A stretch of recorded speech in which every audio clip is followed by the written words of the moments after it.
এসে আমার বাড়ি ঘটক পাঠাইছে। দুষ্টু একটা ছেলে আমায় পাগল করেছে, সে যে মিষ্টি করে ভালোবাসার পত্র দিয়েছে। দুষ্টু একটা ছেলে আমায় পাগল করেছে, সে যে মিষ্টি করে ভালোবাসার পত্র দিয়েছে।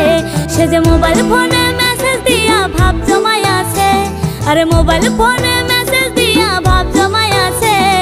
দুষ্টু একটা ছেলে আমায় পাগল করেছে।